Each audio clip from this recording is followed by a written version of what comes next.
দীর্ঘমেয়াদী সীমান্ত বিরোধের অবসান ঘটাতে যৌথ ঘোষণা দিয়েছে ভারত ও চীন সরকার। যুগ যুগ ধরে টানাপোড়েন চলা এই বিরোধের অবসান দুই দেশের কূটনৈতিক ও সামরিক পর্যায়ে ফলপ্রসূ আলোচনার মাধ্যমে সম্ভব হয়েছে। ভারতের পররাষ্ট্র সচিব বিক্রম মিশ্রি ও পররাষ্ট্রমন্ত্রী এস জয়শঙ্কর এই ঐক্যমতের বিষয়টি নিশ্চিত করেছেন।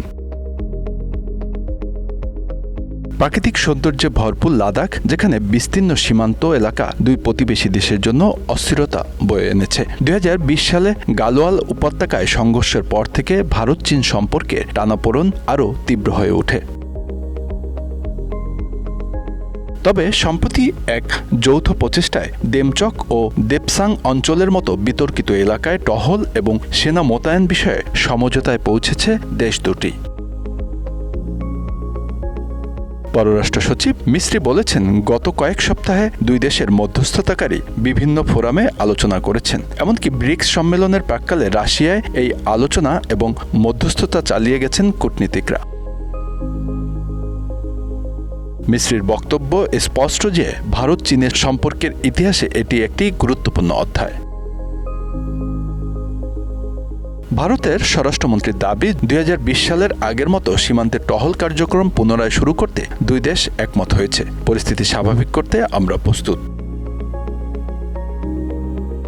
এই বিবৃতি আসার পর বিশেষজ্ঞরা মতামত দিয়েছেন, মোদি ও শির মধ্যে সম্পর্ক পুনরায় স্থাপনের ক্ষেত্রে এই সমঝোতা এক গুরুত্বপূর্ণ পদক্ষেপ। এর ফলে ব্রিক্স সম্মেলনে দুই নেতার বৈঠক প্রায় নিশ্চিত। 2014 থেকে 2020 সালের মধ্যে 14 বার মোদি ও শির মধ্যে দেখা হয়েছে। তবে গালওয়াল সংঘাতের পর থেকে তাদের বৈঠক হয়েছে মাত্র 2 বার। এই সমঝোতার মাধ্যমে মোদি ও শির মধ্যকার সম্পর্কের একটি নতুন দিগন্ত উন্মোচিত হয়েছে। 2014 সাল থেকে ক্রমাগত ভারত চীন সীমান্ত অঞ্চলে সেনা মোতায়েন এবং অবকাঠামো উন্নয়নের মাধ্যমে একে অপরকে চাপে রেখেছে। সীমান্ত অঞ্চলে চীনের হেলিপোর্ট তৈরি এবং অন্যান্য স্থাপনা নির্মাণের ফলে ভারতের নিরাপত্তা উদ্বেগ আরও বেড়েছে। চীনের পররাষ্ট্র মন্ত্রণালয়ের মুখপাত্র লি জিয়ান এক নিয়মিত ব্রিফিংয়ে জানান, ভারত চীন সীমান্তের বিরোধপূর্ণ বিষয়গুলো সমাধানে দুই দেশ ঐক্যমতে পৌঁছেছে। তবে টহলের প্রয়োজনে বাফার জোন বজায় থাকবে কিনা সে বিষয়ে বিস্তারিত কিছু বলা হয়নি। এই সমঝোতার মাধ্যমে সীমান্ত অঞ্চলে শান্তি প্রতিষ্ঠিত হলেও ভবিষ্যতে যে কোনো উত্তেজনা প্রশমনে দুই দেশকে সতর্ক অবস্থান থাকতে হবে। বিশেষজ্ঞদের মতে এটি একটি গুরুত্বপূর্ণ পদক্ষেপ। তবে আমরা আশা করি সীমান্ত অঞ্চলে স্থায়ী স্থিতিশীলতা বজায় রাখতে ভারত এবং চীন উভয়ে দায়িত্বশীল আচরণ করবে।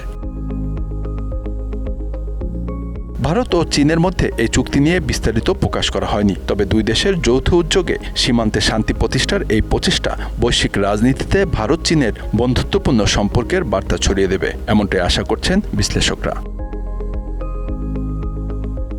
Bangla affairs news desk.